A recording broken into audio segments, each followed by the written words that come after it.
Bonjour! Aujourd'hui, on va faire un exercice ensemble où on va se pratiquer pour faire un lavis à l'aquarelle. Puis, dans un premier temps, ce que j'ai besoin de faire, c'est de nettoyer ma palette pour être capable de faire mon mélange de couleurs comme il faut. Fait qu'on va regarder ça ensemble, puis on va faire le lavis ensemble ensuite. Donc, vous voyez de quoi a l'air ma palette de couleurs. Elle a vraiment été utilisée. Il y a plein de mélanges. Je ne ferai pas le nettoyage à l'intérieur, ici où la peinturée, mais sur les côtés pour me permettre d'aller travailler. Donc, ce que je fais, je repars encore et toujours avec ma bonne vieille bouteille d'eau et je viens humidifier les couleurs. Ça va les rendre à l'état liquide. Puis après ça va être super facile à enlever. Donc, j'y vais. On voit déjà là, que les couleurs, c'est juste en l'envoyant, on voit que les couleurs se déplacent. Et j'utilise mon linge. On peut aussi utiliser un essuie-tout, des Kleenex. Ah, j'ai pensé que j'ai un autre gagné ici que je vais utiliser, là, qui a un peu servi à ça. Et je viens simplement enlever ma couleur. Ça se peut qu'il y ait des fois des teintes qui restent collées, des couleurs qui restent parce qu'ils sont plus tachantes. Mais habituellement, on réussit quand même à enlever pas mal.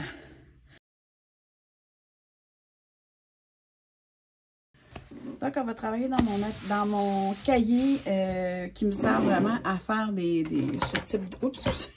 ce type d'exercice-là. Donc, on voit, c'est pas du papier aquarelle qui est dedans. Et j'ai la surface, ce qui fait que, je sais pas si on voit bien, mais le papier, wow, on va le mettre sur le côté. On voit que tous les papiers gondoles où j'ai travaillé, fait que c'est ça que ça fait quand on n'utilise pas du papier aquarelle. Mais ce papier-là qui, oh, je pensais que je le verrais dans le livre, là, mais il n'a pas l'air, je dois l'avoir sur une étiquette. Il maintient, on voit quand même qu'il trans... Tu sais, ça passe pas au travers là, du papier. Là. Fait que ça, c'est différent des activités que j'ai faites au travers des années. Je vais juste me rendre à une page. Bon, donc, aujourd'hui, on va partir avec... Fait que là, vous pouvez partir avec une feuille, avec un livre. Là, ça, c'est pas grave. Et on va commencer en posant du washi tape pour venir faire des sections.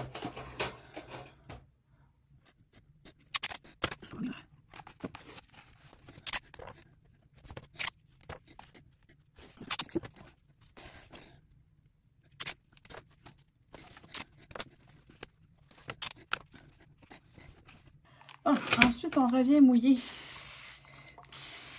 nos peintures, nos aquarelles.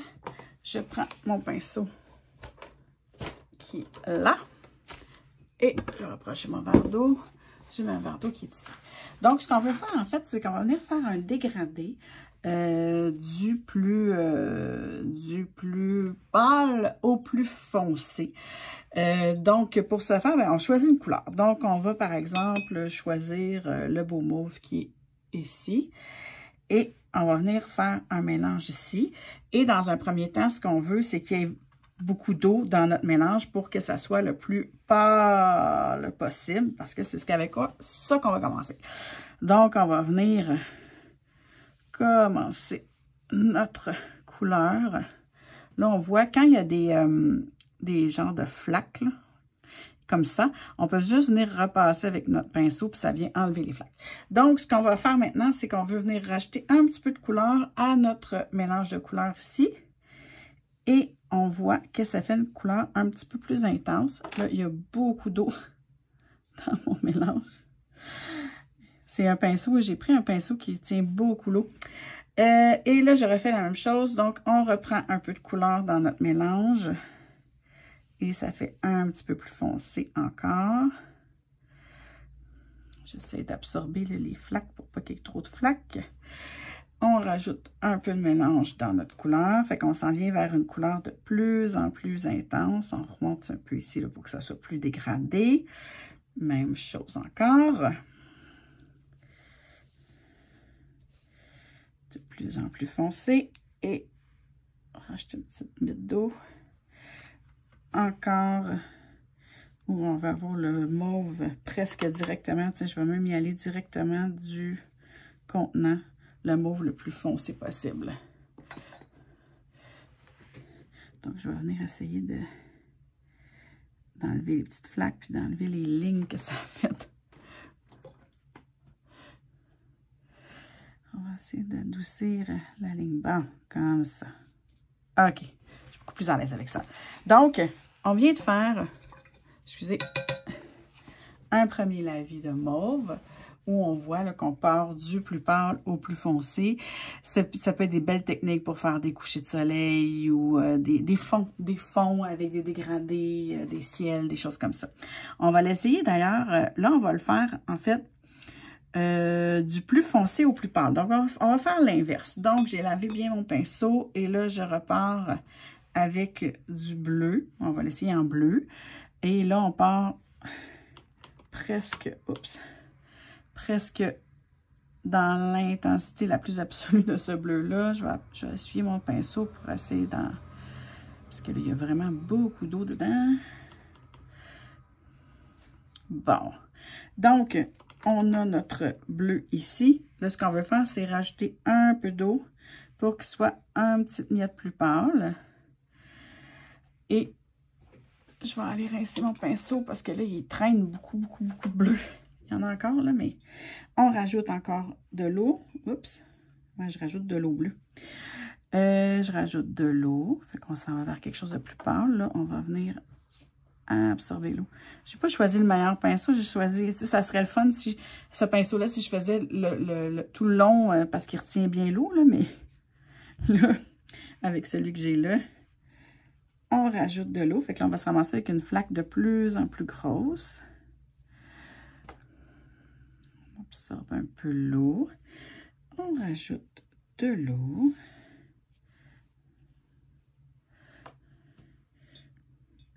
On rajoute encore un peu d'eau. Et là, on veut quelque chose qui est à peine teinté, vous voyez. Fait qu'on l'a fait exactement le procédé inverse. Donc, ça nous fait encore là des belles surfaces pour faire des fonds. Des choses comme ça, ça fait vraiment magnifique. Je peux vous montrer, je vais laisser sécher, et après ça, je vais vous montrer ça a l'air de quoi. Donc, voici ce que ça donne une fois séché. Je ne sais pas si on voit bien, je vais essayer d'approcher mon livre, mais ici, on a un genre de motif. Et on en a un ici aussi. Ça, c'était... Oups, celle-là, il n'est pas tout à fait sec. Ça, c'est des endroits où il y avait des petites flaques, où il y avait plus d'eau. Puis en séchant, ça donne ce formule-là. Et il y a des gens qui font de l'aquarelle qui vont dire que c'est des erreurs quand on fait ça. Moi, j'appelle ça des belles surprises, personnellement. C'est pour ça que l'aquarelle, c'est vraiment un art du lâcher-prise. On voit ici dans le mauve qu'on en a ici aussi un peu. Parce que on essaie de faire du mieux qu'on peut, mais des fois, il va se passer des choses, les couleurs vont interagir entre elles. Il peut se passer toutes sortes de choses qui vont faire que ça n'aura pas le résultat auquel on s'était attendu. Et on peut voir ça comme étant magnifique aussi. Et il y aurait possibilité de repasser dans un deuxième temps là, pour effacer ça. Donc, ça fait le tour pour aujourd'hui avec cette petite technique de dégradé qu'on peut faire à l'aquarelle. On se revoit bientôt. Puis en attendant, profitez-en pour aller faire le tour de mes médias sociaux et d'aller sur mon site internet, cynthiacamiré.com. Bonne journée!